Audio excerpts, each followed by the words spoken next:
Alleluia, alleluia, alleluia,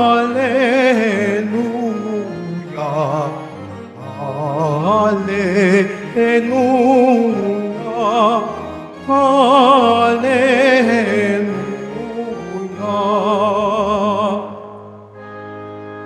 Mayo't magturo kayo, palaging kasama ko, hanggang sa wakas ng mundo. Alleluia, alleluia, alleluia, alleluia.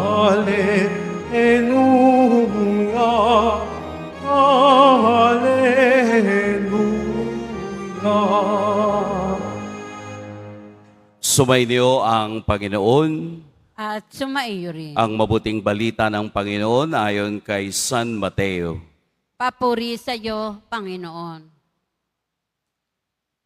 Noong panahong iyon, ang 11 alagad ay nagpunta sa Galilea, sa bundok na itinuro sa kanila ni Jesus. Nang makita nila si Jesus, siya'y sinamba nila, bagamat may ilang nag-aalinlangan. Lumapit si Jesus at sinabi sa kanila, "Ibinigay na sa akin ang lahat ng kapangyarihan sa langit at sa lupa. Kaya humayo kayo at gawin ninyong alagad ko ang lahat ng bansa.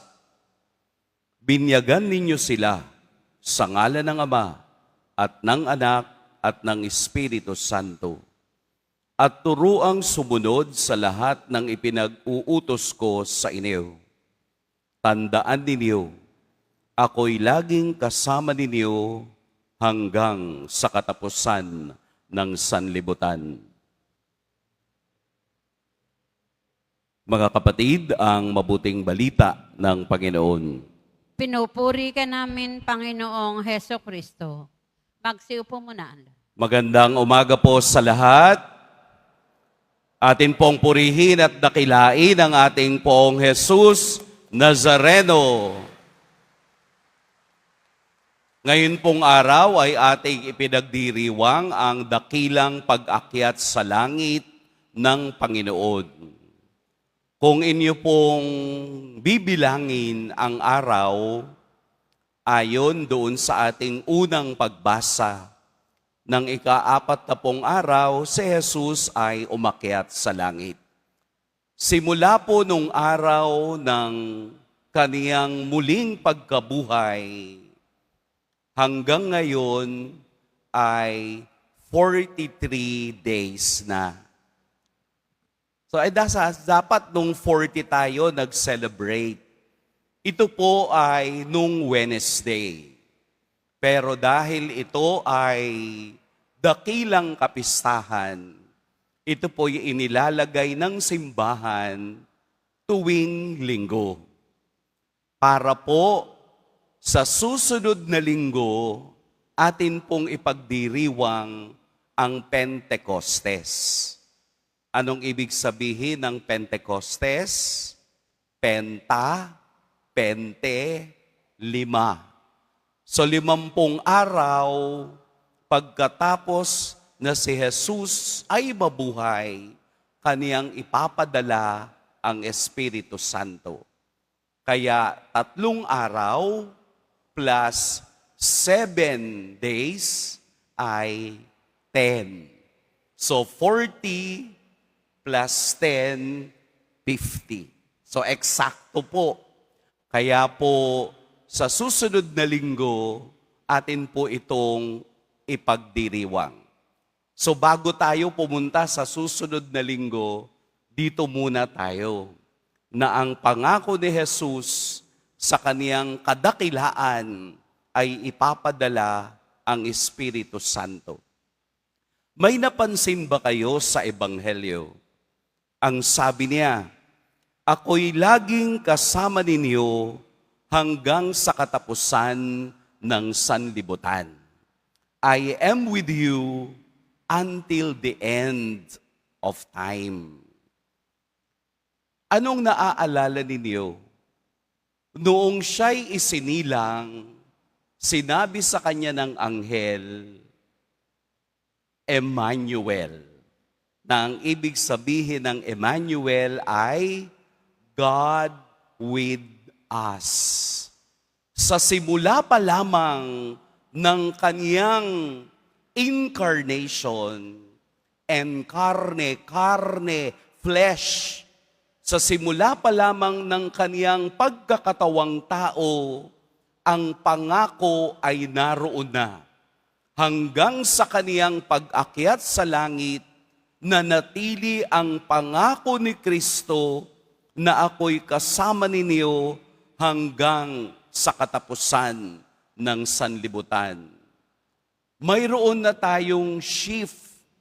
Nag-shift na po mula sa God with us, Emmanuel, ito'y nagiging God within us. Hindi na lang siya labas sa ating buhay, kung hindi si Jesus ay nasa sa atin na within us dahil tayo'y sumunod sa kaniyang utos. Ano yung utos na sinundan natin? Ang sabi niya sa mga alagad, binyagan niyo sila sa ngalan ng Ama at ng Anak at ng Espiritu Santo. Hindi na lamang natin kasama si Jesus. Si Jesus ay nasa sa atin na sa kapangyarihan ng banal na Trinidad. Lahat tayo'y nabinyagan na. Nabinyagan sa iisang persona, ang Ama, Anak, at Espiritu Santo.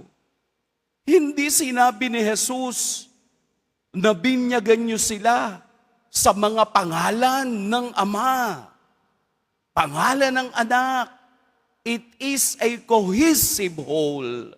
The mystery of the Trinity resides in us. Kung hindi mo ito mauunawaan, okay lang yun.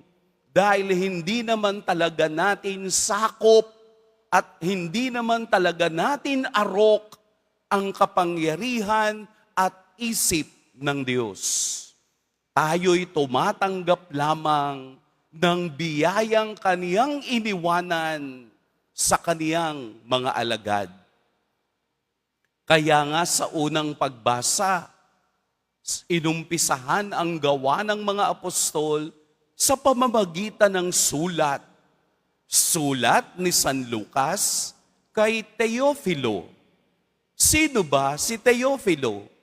Maaaring si Teofilo ay miyembro ng simbahang hindi nauunawaan ang nangyayari pero nagmamahal sa Diyos. At lahat tayo'y Teofilo sa pananampalatayang meron tayo. Teo, God. Philo, lover. So we are all lovers of God dahil Christ is within us. Kaya po kung inyong mapapansin, kapag ending ng school year, mayroong graduation. Di po ba? Usually, nakikita natin dun sa graduation na stage, 38 commencement exercises, 40th commencement program. Magtataka kayo, graduation na, katapusan na, pero ang title, commencement. Ang ibig sabihin ng commence, mag-umpisa. Ibig sabihin ng commence, beginning. Kaya yung mga alagad, nagkaroon din sila ng commencement. Nagkaroon din sila ng graduation upang sabihin sa kanila na ang commencement ay hindi katapusan ng lahat, kung hindi pagpapanibagong klase ng buhay na susuungin mo at pupuntahan mo. It's no longer the circle of the apostles, kung hindi ito na ngayon ay pagpapadala upang ipahayag ang kabutihan, ang himala, ang salita ng Diyos na narinig nila. Kaya lahat po tayo ay muling sinasabihan ngayon, lahat tayo'y nandirito para sa isang commencement exercises. At sinasabi ni Jesus, ngayon, humayo kayo at gawin ninyong alagad ko ang lahat ng bansa. Lahat tayo'y may obligasyon. Lahat tayo'y may daladalang pangako ng Diyos na ang kaniyang pagmamahal, ang kaniyang himala at awa, ang kaniyang pagliligtas ay ating maibahagi sa iba. Kaya napakaganda rin po na ngayong linggo, we celebrate the World's Communication Sunday. Dahil hindi natin itinatago ang katotohanan. Hindi natin ito inilalagay sa ilalim upang hindi marinig at makita ng lahat. Naway gamitin natin ang social media bilang kaparaanan ng pagpapahayag kung ano ang totoo sa mensahe ni Kristo. Talunin natin fake news. Talunin natin kasinungalingang nilalaro tayo dahil ayaw nating magpahayag kung ano ang totoo. Kung tayo'y nakahawak sa pangako ni Kristo ng katotohanan, anumang kayamanan at perang isampal, politikong magnanakaw, mananatili ang katotohanan dahil hawak natin ang bit. Lahat tayo'y communicators of Christ. Lahat tayo'y tagapagpahayag ng katotohanan ni Kristo. At ito po ang mensahe ngayong graduation day. Sa pag-akyat ni Jesus, muli niya tayong sinasabihang, I am within you. Hindi niya tayo iniwanan, bagkus pinalawak niya ang dapat nating sakupin sa pagpapahayag ng kaniyang pag-ibig. It's about time na sa mundong ginugulo ng mga ganid, ito na yung pagkakataong ibahagi ang katotohanan ng Ebanghelyo sa lahat. Nasa kamay po ninyo, nasa mga account ninyo, huwag nating hayaang masupil tayo ng kasinungalingan. Good luck po sa ating lahat. Pagpalain tayo ng poong may kapal.